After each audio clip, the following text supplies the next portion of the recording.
Okay, I'm moving over a little bit, so you may have to reframe on the eyepieces. I realized my telescope over here was going to be out of frame completely. Ready? Yep. All right.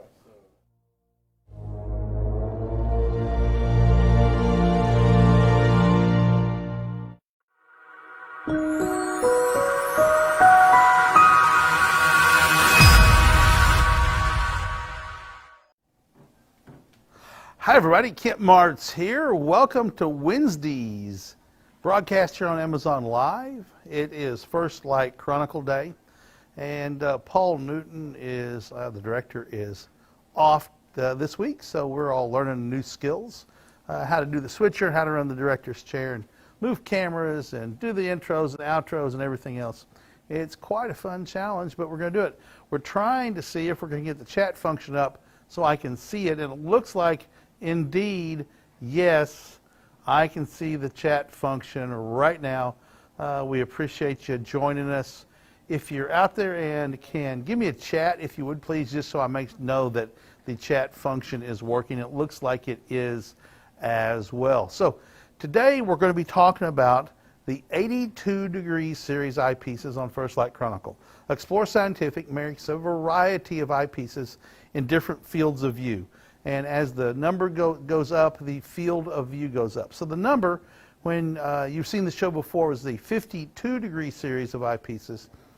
That means we have an apparent field of view of 52 degrees, right? So that means if you hold this eyepiece up to your face, and it looks like, there we go, the stream is still running. If you hold this up and look through it, it's going to have an apparent field of view of 52 degrees. So we have 52-degree eyepieces, 62-degree, 68-degree, 82-degree, 92-degree, 100-degree, and 120-degree eyepieces. These are fantastic eyepieces right here. This is the 82-degree apparent field of view. That's the field of view when you look through the eyepiece holding it up like this. When you look through the eyepiece in a telescope, there's a way to figure out what the actual field of view is. I'm not going to get into that math today because it's a little too deep and we don't need to talk about it. So we're looking today at the 24 millimeter, the 14 millimeter, the 11 millimeter, and the 6.5 millimeter eyepieces. I selected these eyepieces because especially these are some of our best-selling eyepieces. We literally sell thousands of these eyepieces every year. Our 30-degree eyepiece are back in stock. I need to get the 30-degree and add them to this lineup that I show you today. Now, all of our waterproof eyepieces are, by definition, waterproof. How do we make them waterproof? Real easy. When they're being assembled, at a certain point, they submerge them in a bath of argon.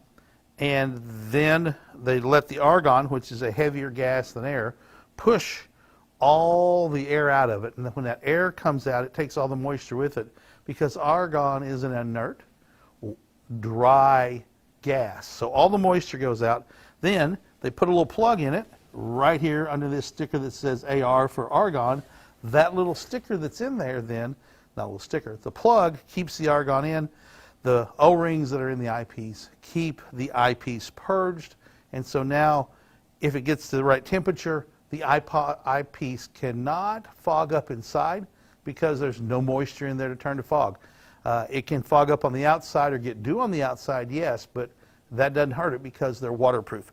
You can dunk these in distilled water, which is what we recommend, and rinse them off. There's also a process that we have to wash them off that is posted on various places. I think it's on Amazon somewhere, but real straightforward. A drop of Dawn dishwashing liquid and you rinse it off. You don't scrub it, you don't take a thing, and you just rinse it off good and bathe it in there, and then you spritz it with, I rinse it in distilled water again, just straight water to dissipate the soap, and then spritz it with alcohol and use a microfiber towel to dry it off, and voila, you have a new clean eyepiece. So at the factory, here's the interesting part. They take the eyepieces after they're assembled and submerge them in a meter of water, so effectively a yard for your Americans who measure things in yards, and let it set in there for 30 minutes and then check it to make sure there's no water apparent inside. Every eyepiece is tested for that. Looks like Noah, let's see. All right, so Noah's put a message. Obviously the chat's up, so if you have any questions, comments, observations, or any other comments, feel free to give us a howdy and ask your question. We certainly appreciate that interaction and look forward to it very much. Each Explore Scientific eyepiece comes in either the white box or the blue box, and I did not grab a blue box. It just is a different generation of eyepiece. The white boxes are newer. These are designed by renowned Dutch astrocartographer Will Tyrion. Each one comes with a appropriately sized felt case to keep them in. And these are just a beautiful addition right here. Some people actually display them in their home or in their cave so that they can enjoy the look of the box as well. One thing we recommend you purchase is the Explore Scientific eyepiece case. This is a great value. I highly recommend if you're buying eyepieces or have eyepieces and you don't have an eyepiece case, get an eyepiece case to put them in because it's padded, it's got a ripstop nylon. It's a great way to protect your investment because eyepieces, by golly, are an investment. So these pouches have really robust hook and loop right here. And these I have, luckily, 3 of them are already sized. And I can push these down in here just like that. Put that one in there. And, all right, let's see. I'm going to see if we can do the Dixie Blizzard Challenge. Oh, one's going to fall out, okay? But these are nice and tight. I could tighten them up if I wanted to. Also, you see there's room here and here so that I would be able to get at least a couple more eyepieces in here and maybe 6 of these 82-degree eyepieces. And then of the 100-degree, generally 3 fit in here. So, okay, just reading the chat, Noah's made a comment as well. Noah's the Amazon guy, keeps the Amazon hub running, keeps the product listings current, works on better content, things like that. So if you're watching and have purchased an Explore Scientific item, whether it's an educational line or essential series or a first light line or some eyepieces, we would love for you to go on and give us a review of that product. I'm not going to tell you what to say, but we would love to see the review because items with reviews sell better than items that don't. And while, yes, this is a sales channel, we also try to do a whole lot of education here. So would love for you to give us a shout out as well. And if you're just joining the broadcast, we would, if we earn your trust, find that follow button and click that follow button so you get notified Monday through Friday when we go live and can see the great products we have on the shows each day. Again, this is the 82-degree series of eyepieces. I've got 4 here. All of them are great selling eyepieces, among the most popular eyepieces we sell, and we literally sell thousands of these eyepieces every year. They're waterproof, argon purged, proven by testing, a meter deep in water for 30 minutes to make sure that they are in fact waterproof, and a great investment. I keep talking about the investment today, not sure why. Put them in an eyepiece case right here, and you've got a really nice compact way to protect your eyepieces and to carry them along. Now, I generally don't carry my eyepieces just in the case. I've got a couple of big toolboxes that I pack stuff into to help protect them inside of something else. Learned my lessons over the years that, you know, more protection is by far better than less protection. So let's talk about, let's talk about magnification. I'm going to pull these back out, and I'm going to pull out the 24-degree eyepiece, all right? And I'm going to pull out we'll just go with that. The way you figure magnification is, it's the focal length of the eyepiece divided by the focal length the focal length of the telescope divided by the focal length of the eyepiece. So if your telescope is 1,000 millimeters in focal length, this is going to go into 1,000, it's going to go into 24, is going to go into 100, 4 times, plus just a wee bit. To make the math easy, we're just going to say 4 times. So you carry the decimal over to 100, and this would end up being a 40 power eyepiece in a telescope with 1,000 millimeters of focal length. In the 8640, that's 640 millimeters. So we can do the math here pretty easy using 25 instead of 24 because a little bit doesn't matter in magnification. And if you want to be absolutely know exactly what it is, you can calculate it yourself. So 24 will go into 100 4 times, right? So we're going off 25. So that's 4, 8, 16, 4, 8, 12, 16, 32, no, 16, 20. Math tough. Tyler's not here. He'd be laughing at me right now. He's probably laughing because he's watching. So, and then 6, so it'll go in. 6 times 5 is 30, and then 25, it's a 640 millimeter focal length, so it's going to be 31 and something magnification. That's how it works. Pretty straightforward. Simple math. Some of those numbers I can do in my head, but dividing 640 divided by 24, I'm not doing that math in my head. Noah says he can do it in his head, but he's also got his phone over there. No, I can do it with my phone. Oh, he's doing it with his phone, so sure, 860 millimeters divided by 24 millimeters is going to be about 33.9 or something like that. 35.8. 35.8. I was darn close. 35.8. I can do it in my head fairly well, just the estimation. So that's a simple way to do the math. So Noah, do 640 millimeters divided by 6.5, right?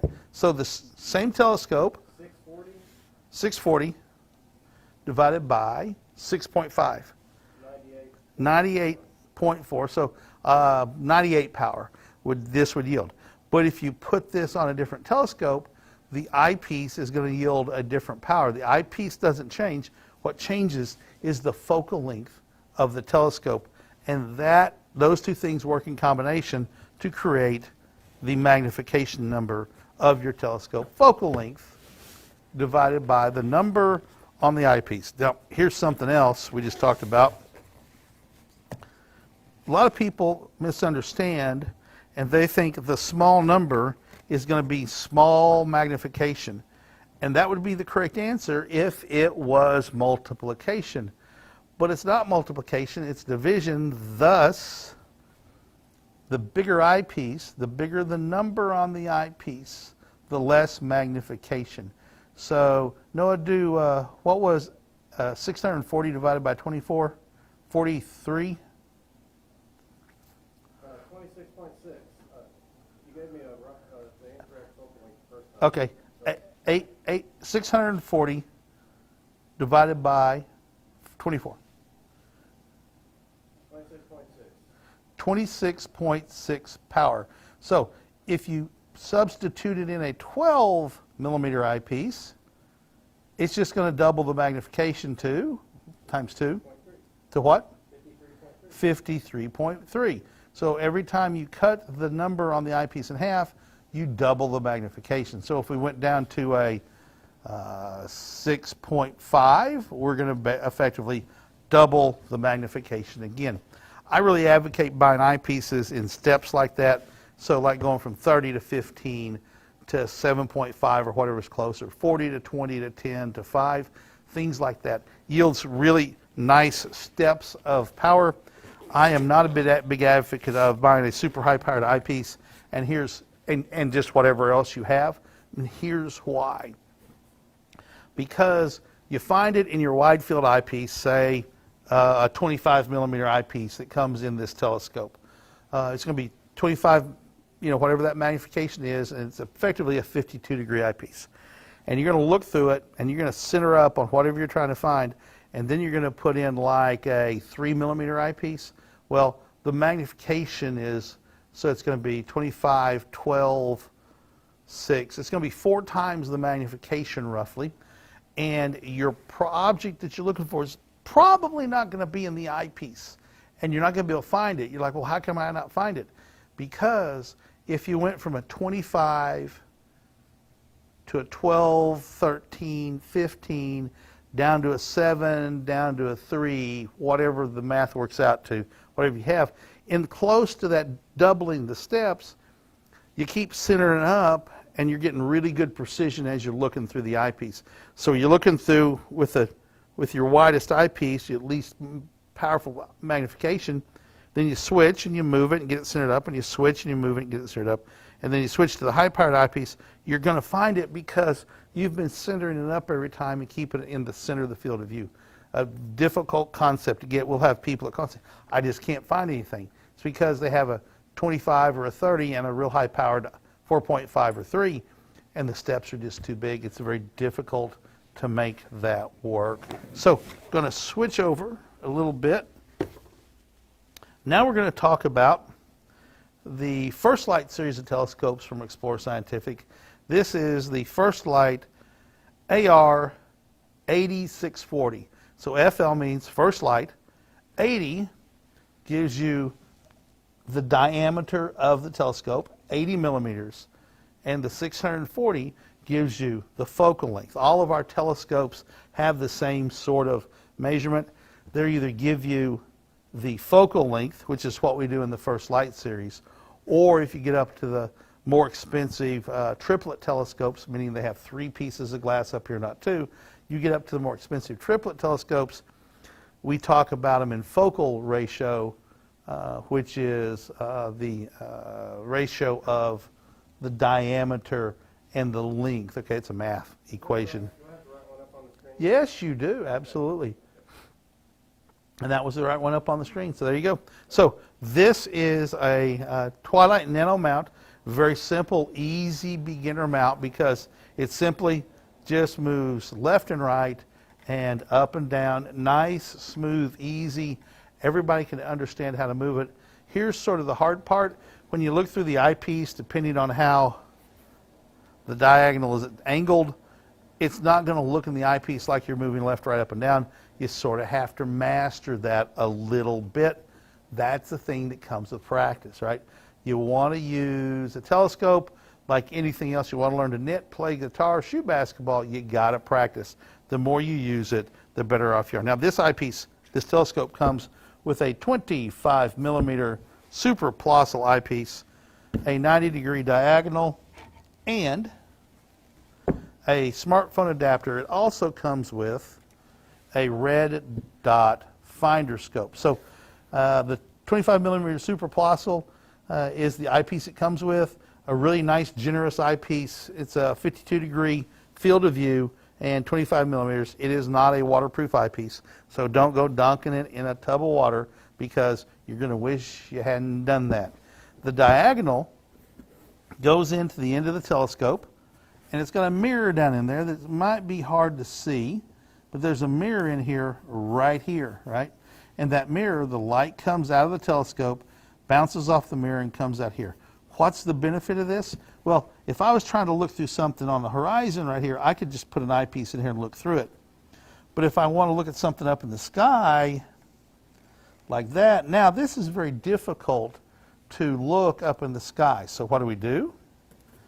We came up, astronomers long time ago came up with a 90-degree diagonal, simply a mirror, and now the eyepiece goes in, and now we can look down and see mirror and look out through the telescope. A much easier configuration to use. Also comes with a smartphone adapter. The smartphone adapter is really easy to use. I typically put it on this way, and you can just slip it down in there, loosen that up a little bit, and get it down so the rubber eye cap, that makes it easier to focus your smartphone. Put it on the telescope. You can, I actually would do it before I put it on the telescope. Take your smartphone and test if your case will stick to it or not. A lot of cases won't stick to this, so you're going to have to take your smartphone out of the case. Wet these with a damp rag, just get them moist so the little octopus suckers that you can see right there will hold on your case.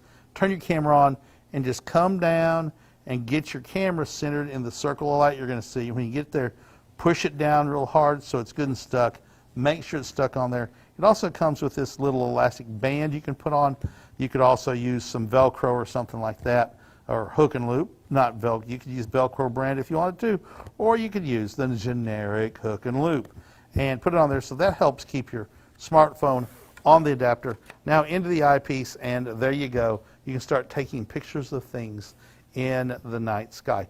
This is a really easy telescope to use because of that left, right, up, down tripod. It makes it very understandable, even for young kids can understand the process.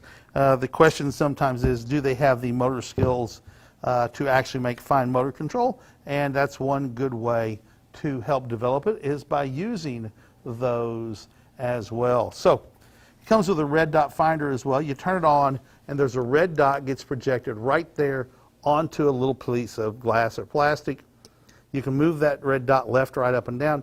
This doesn't shoot a laser beam out in the sky that you're going to see. It simply is a red dot finder. It slides in to the red dot finder spot. It's real obvious. I don't think I can. I'm going to do it this way. Show you where it goes. This is really easy to take off the telescope. You just unscrew that, slide the telescope off, and there you go. Now you can see the red dot finder is attached right there. All right, so you can see that. So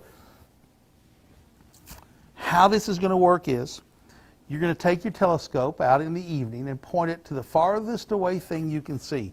If that is a radio tower 10 miles away, that's great. If it's the top of a tree that's 300 feet away, that's not so great, but it's better than nothing. But you need to find the thing that's the farthest away thing you can see. Miles is better than yards, okay? And you're going to center up the thing you're looking at. We'll say the top of a radio tower on a mountain. And you're going to center it up in your eyepiece by moving the telescope mount left, right, up, down.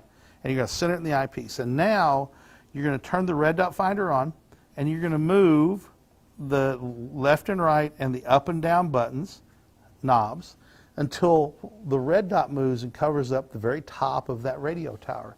And when it does, you're going to think, okay, I've got it. Well, you want to look back in the eyepiece to make sure you didn't move the telescope a little bit. And if you did, and the center, the object you're looking at, the radio tower in my example, you're simply going to move the mount and the telescope back to where you're looking in dead center as you can get it in the eyepiece, the top of the radio tower. Make your final adjustments when they're both in the same spot.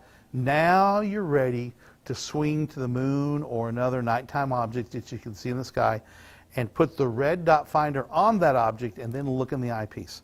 Now, because it's so much farther away, you may have to fine tune a little bit, but at least you're going to get it in the field of view. And always good to work on, like the moon or something like that. A really bright star is always a good thing to use as well. And you're just going to keep it in the center of the eyepiece, realizing it moves as time goes by. So you have to move the telescope, get the red dot finder centered up, and there you go. So real simple to put the telescope back on here for ease of transportation. There we go. Just screw that down. Get it not super tight. I'm not going to go on so it's a nagger on it or anything. Now, a word of caution. It says 3 places on the telescope, and it also says on this little card that hangs down in like 19 different languages, a universal symbol of don't look at the sun, because if you look at the sun, you're going to damage your eye or put your eye out, and we don't want that to happen. So don't look at the sun with this telescope unless you happen to use a sun catcher solar filter from Explore Scientific. There's a safe way of doing it, and we're going to talk about that safe way in just a minute. But first, we're going to talk about another telescope. So I'm going to move this telescope off stage, and now I am going to bring in, without dropping it or knocking it over, the Explore Scientific First Light Series Newtonian telescope. So this is a reflector telescope, just like Sir Isaac Newton created, I don't know, in the 1600s. which is why it's named a Newtonian, because he designed it. How this works is light comes in. Let me take the dust cover off. Light comes into the telescope, bounces off a curved mirror that's right here, and starts getting focused to a point of light. Right here, I'm going to spin this around again. I think we have a question. Ooh, we have a question. Okay, I'll stop here and we'll ask the question. What's a good starter telescope combination? Well, Tyler, I would say the First Light AR8640 is a great starter combination because the mount is very simple to use, has a short focal length that's going to give you some magnification, but not so much you struggle to find stuff with. So, you know, that's why I started out with the First Light AR8640, because I think it is a really good place to start because the mount is very simple, the telescope is easy to use, there's no collimation needed. Collimation means either in this telescope lining up a couple of mirrors or in a refractor adjusting the front lens cell. The front lens cell on the First Light telescopes are not adjustable, so it really eliminates the need to do that stuff. It's a skill you can learn later in your astronomical hobby life. So light comes in the telescope, gets bounced, and right in here on the back side of this little triangular thing is a mirror. That flat mirror reflects the light up into the focuser, right? And out it comes into the eyepiece and into your eye, and you simply focus to find the focus on your eye. Now, this has a larger aperture, right? The other one had an 80 millimeter aperture. This has 114 millimeters of aperture. What that means is, imagine if your pupil could be twice the size it gets at night, or 3 times the whole size of your eyeball, or this big around. The more light that goes into it, the brighter the image of what you see, what comes out of it. So this is going to gather more light, and it's going to make a brighter image when it comes out of the eyepiece and goes into your eye. So effectively, a telescope sort of makes your pupil the diameter of the telescope. I think that's pretty cool when you think about it. And owls can see well at night because they have bigger pupils and their eyes are designed to see better at night.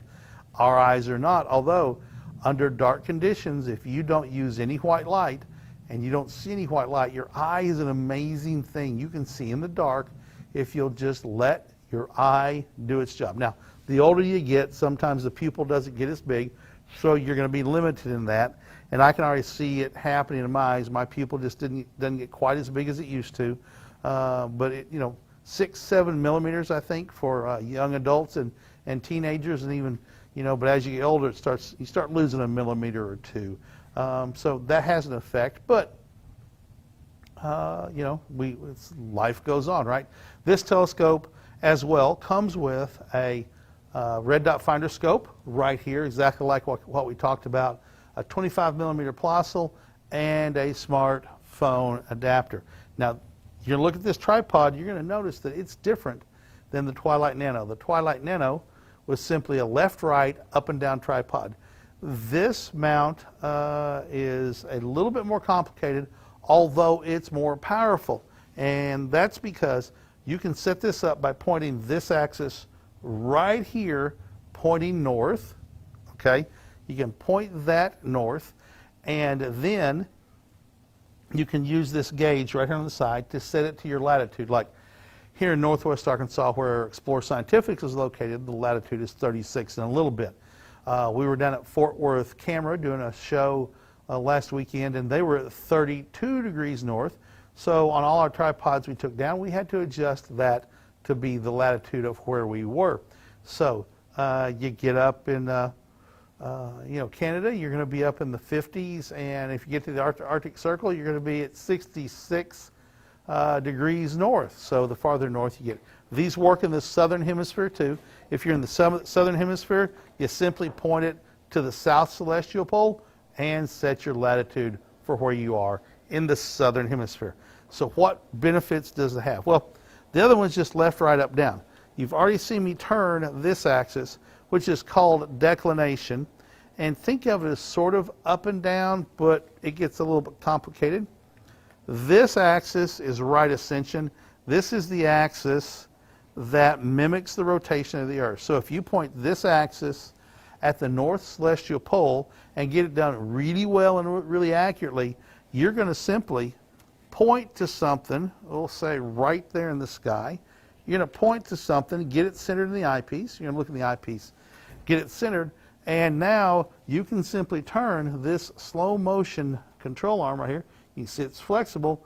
You can simply turn this knob and follow the object across the sky.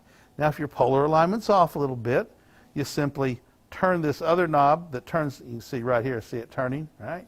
You can turn the declination knob a little bit and keep it centered up, and you're going to figure out how you can follow that object across the sky, maybe rotating it in 2 axes, or if you do a really good job of a polar alignment, doing it in 1 axis. So, which was called right ascension. It's sort of like longitude and latitude, right? I'm not going to get into all that. You can look up if you want to. Astronomical right ascension and astronomical declination. One of these shows, I may break it down and do some graphics and just talk about that as well. Again, the don't look at the sun warning, it will damage your vision or even go so far as to put your eye out. And now we're going to segue into, since we're talking about not looking at the sun, we're going to offer you up a way to look at the sun. This right here is an Explore Scientific sun catcher, a large aperture solar filter. First things first, if you're going to look at the sun, always hold it up at an angle and look through a bright light at the sun coming in from here, and look for any pinholes, cracks, scrapes, anything like that where you see unfiltered light coming through. And if there is, don't use it. Let us know and we will be able to send you a new piece of solar safe film.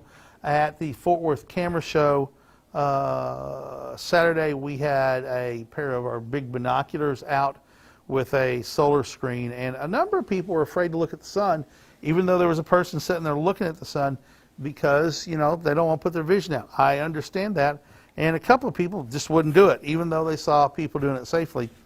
The way this works is it just reflects light. This is a big mylar mirror with special coatings inside to give it the color that it has. This is going to give you a look of sort of a yellowish look to it, yellow-orange. It's very pleasing. We could just make it white light, but the white light just doesn't have a sort of pleasing pleasing hue to the human eye like a nice yellow does. And people were amazed to be able to see sunspots through telescopes. In this case, a pair of really big binoculars. Those binoculars are 120 millimeters across, so imagine 2 of these side by side that you can look at the same time, one in your right eye, one in your left eye. Actually gives you a 3-dimensional view of whatever it is you're looking at. And for the sun, you could see the curvature, and a couple people said, wow, it looks like it's in 3D. Well, it is, because you're looking through 2 eyes. So the way this works is it comes with this self-stick tape that you're going to peel off a piece and stick it on here, and then you get 4 of these hard foam pieces. And you can see that this one has been cut off to fit a telescope. Well, this one has been used so much the sticky's not sticky anymore, so it's become a demonstration one. So you simply, I literally put it down like this and then set the telescope down and use a knife to cut a little mark, right? And I always cut it shorter than I think I'm going to, because you want these to fit tightly on the end of the telescope. And by end of the telescope, I mean right here is where they go. Solar filters go nowhere else other than right here. If you have a general astronomy telescope, there's no place else it goes than right here. This stops the light before it ever goes in the telescope, and that means only safe light is going into the telescope. So you want this to fit on the telescope really tightly. You don't want it getting bumped off, and you don't want it blowing off, because if you're sitting here looking through the eyepiece and all of a sudden it comes off and now you're getting a laser beam in the eye, and it's going to damage your vision. So always make sure that it's good and tight. Now, these sun catchers come in a variety of sizes. You can order them for your telescope, and because we can cut these hard foam off, this one can fit a bunch of different telescopes, right? Well, once you cut it, it's only going to fit that telescope. So if you want to have 3 or 4 different ones for 3 or 4 telescopes you may have, you can get them, and we have them. So they fit down to like 50 millimeter telescopes all the way up to 16-inch telescopes, bigger than that if you wanted one. You can go pick the size you need. If you don't know what size you need, that's easy enough. You can contact Noah through the Explore Scientific store here on Amazon. So go to Amazon.com, search for Explore Scientific store, click Contact Seller, I think is what the button says, and you will then be able to say, hey, I'm wanting to buy a sun catcher. Here's the telescope I have, and we may ask a few questions or have you measure it to make sure the diameter, and then we'll recommend the sun catcher you need, and you can buy it right there on Amazon, right then and there, and get it for your telescope. We build them and ship them directly to you, and you get one that you can then go out and start observing the sun. Right now, the sun has bunches of visible sunspots. It's going to have lots more sunspots because the sun goes through an 11-year cycle of solar maximum, where there's a lot of sunspots, and solar minimum, where there's not that many sunspots or no sunspots. And we went effectively a couple of years in a deep solar minimum with no sunspots. We're coming out now and moving uphill on the 11-year cycle to really tight, high, looks like it's going to be a good solar maximum with lots and lots of sunspots. Very cool to see sunspots. You can see them grow and change. When we were in Fort Worth on Friday afternoon setting up, we looked at the sun and we saw an area that we said, hey, that's going to have a sunspot. And by the next morning, when we went out and viewed, there was a sunspot exactly where Tyler and I said one was going to be. We were able to see the surface of the sun well enough to say, ooh, there's a disturbance going on right here with the magnetism, and it's going to get tangled up. The magnetism gets tangled up, slows down the production of sunlight, which is heat, and so it cools off a little bit. So by cooler, we're talking about sunspots are 6,000 degrees versus 9,500 degrees. You still wouldn't want to stand next to one because it'd be a little warmer and it would vaporize you pretty darn quickly. And we were able to see by simply using the sun catcher, we could hold it up to the sun, look through it with our eyes, and there was a couple of sunspots that you could see with your naked eye. Those are like 90,000 miles across to be seen with your naked eye through a sun filter. People were amazed to see the sun safely. We're fascinated by it, and we're all interested in ordering some sun catchers for even their telescopes. So this is the Explore Scientific Moon Map. It was created in 2018 for this company's 10th anniversary. These are a really good seller on Amazon because people like them as gifts, is my guess. There we go. Getting it tipped right so there's no glare. As you can see, it has 24 locations on the moon surface that show you all sorts of different features. You can see them either with naked eye or with little binoculars. Telescopes, obviously, you're going to do well. Some very prominent features on there. On the back shows you where the 6 Apollo landing sites were, as well as some sites where the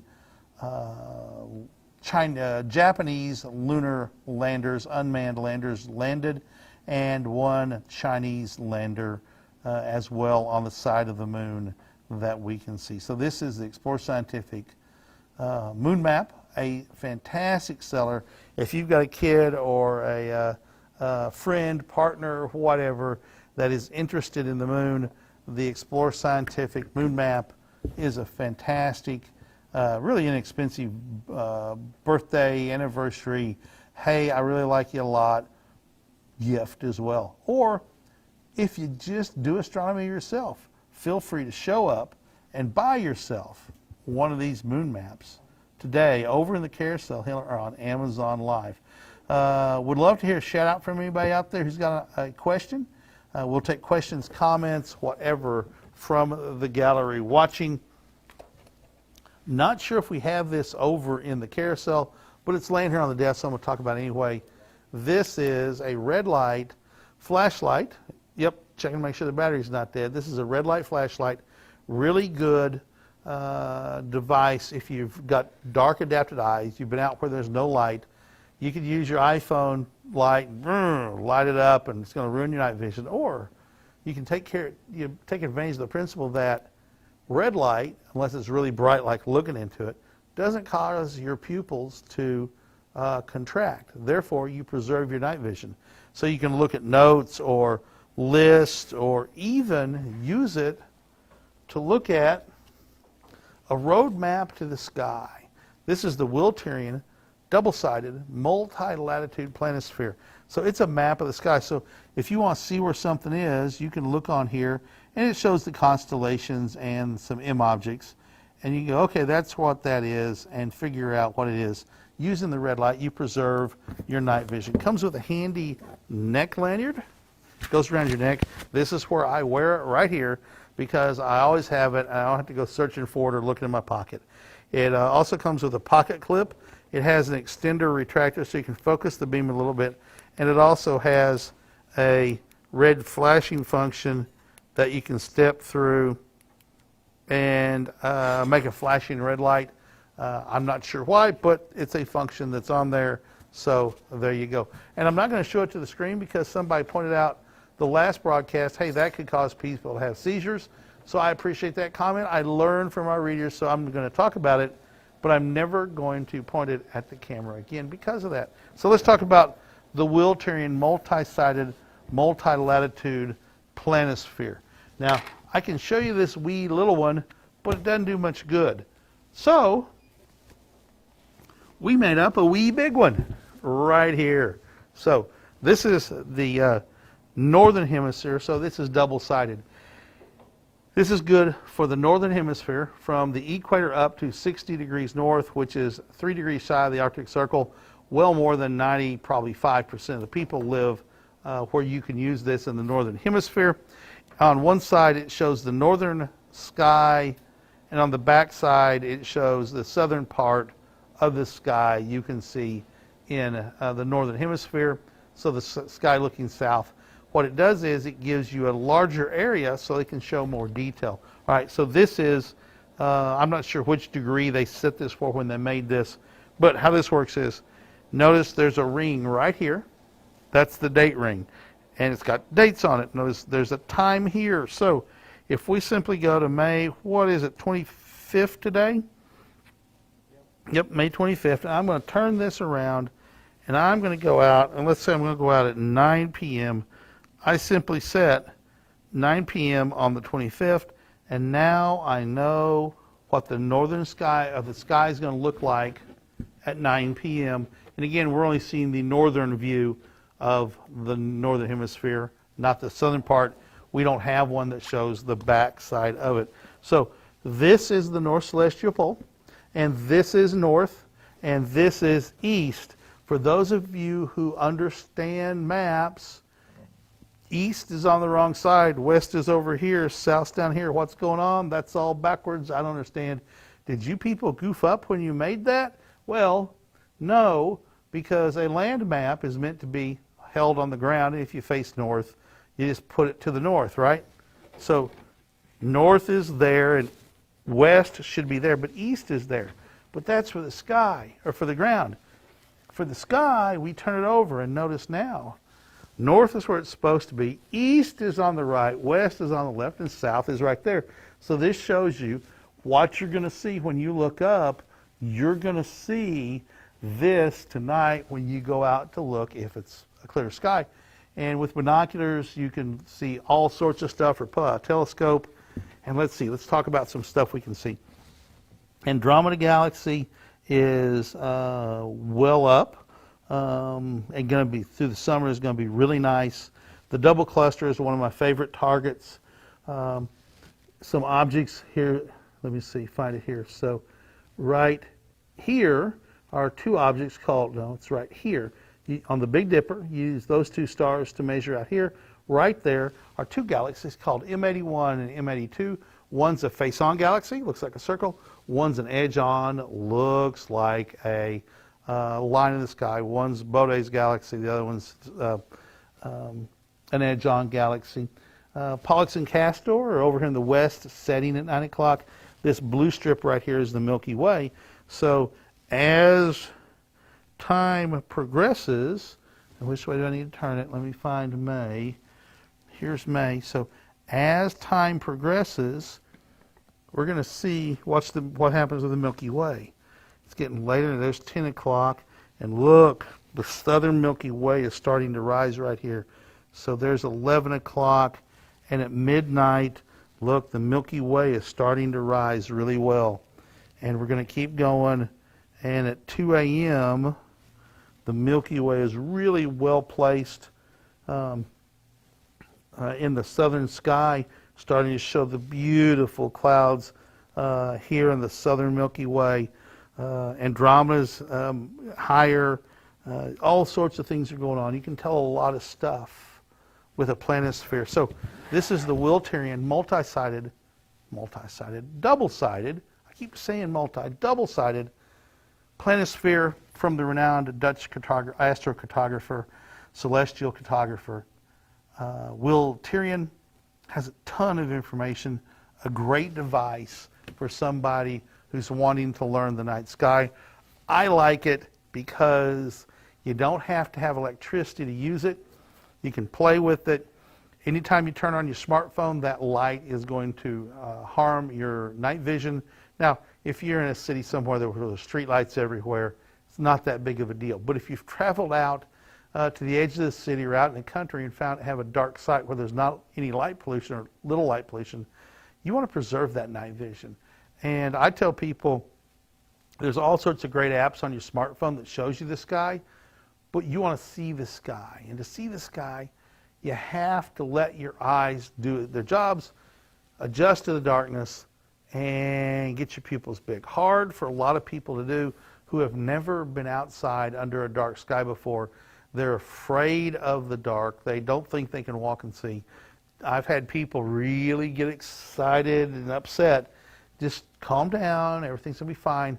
And when their eyes really get adapted and they start seeing, they understand what's going on. So I think we're done for the day. Have I gone over everything else?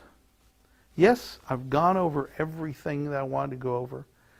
So we're going to go ahead and stop the broadcast a little bit early. We're going to be back on tomorrow, Thursday, for On the Wing. We'll be talking about binoculars and spotting scopes. And then Friday, I'm taking the afternoon off. So Tyler may jump in with a focus on astrophotography broadcast, or Annie may do it. We shall see. Here in the United States, we have a federal holiday on Monday, and pretty well everybody's off. And for those of you who work in the service industries or police, fire department, thank you for working so the rest of us can have the day off. We appreciate that very much. A lot of times people don't say that on those weekends of holidays when I go in some place that's open and those people they're working. I thank them for it because they could say, nah, I'm going to take a holiday off. They don't, and they're dedicated to their jobs. Truly appreciate those people who do that work on the holidays. Anyway, on behalf of Noah Menard, who's been running the switching director's chair today and has put on a new cap, learning a new skill, we appreciate Noah very much. Thank you for taking time away from your standard job to do this. And Tyler Bowman's been in and out checking on us, and I think we've done well. So, on behalf of everybody here at Explore Scientific, I bid you dark skies. I bid you clear skies. I bid you adieu. Bye-bye, everybody.